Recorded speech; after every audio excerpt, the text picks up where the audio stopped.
Good evening. My name is Ciavarra and I'm pro-life. It's kind of like saying I'm Kate and I have brown hair, or I'm Kate and I'm Catholic. It's just something else I would use to describe myself.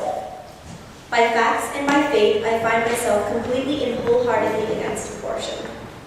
Since 1973, there have been more than 48 million documented abortions in the United States alone. That makes 1,200,000 per year, 3,288 per day, 137 per hour, and one abortion every 26 seconds. The facts are that when I am walking at school through the hallways, I can't help but think 1/3 of my generation has been aborted.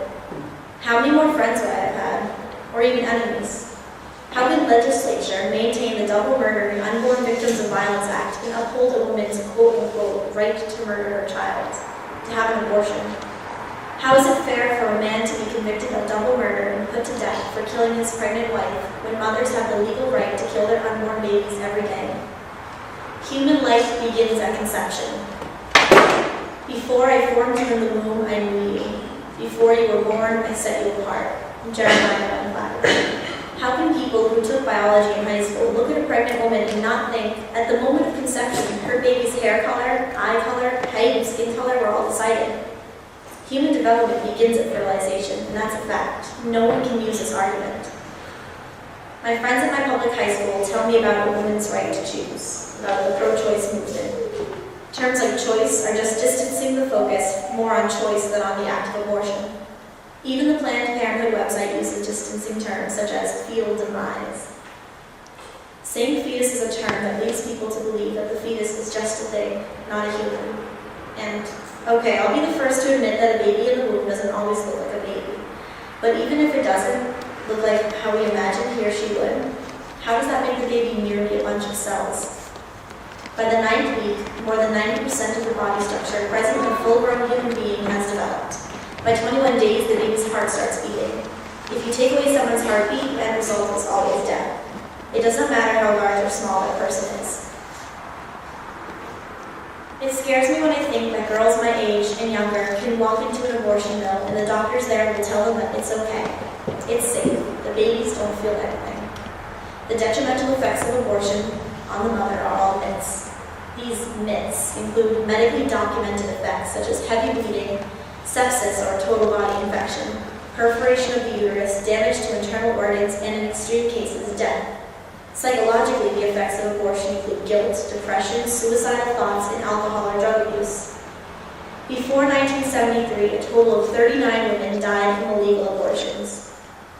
Today, around 450 women die each year from legal abortions. But abortion is completely safe, according to Planned Parenthood. Did not he who made me in the womb make them? Did not the same one form us both within our mothers? From Job 31:15. So why do women get abortions anyway? Less than 1% are for rape and incest, 6% because of potential health problems regarding the mother or child, leaving 93% of all abortions occurring for social reasons. One might say these 93% of abortions are, oops, plan B. Despite these very real statistics, this is a battle we can't win. In the words of Elizabeth Elliot, the hope we have is a living hope, an unassailable one. We wait for it in faith and patience. We can make a difference. Just because I'm a teenager does not mean I can't witness to the injustice of abortion. After all, as Americans, we are promised life, liberty, and the pursuit of happiness. And who but our God can take those rights away?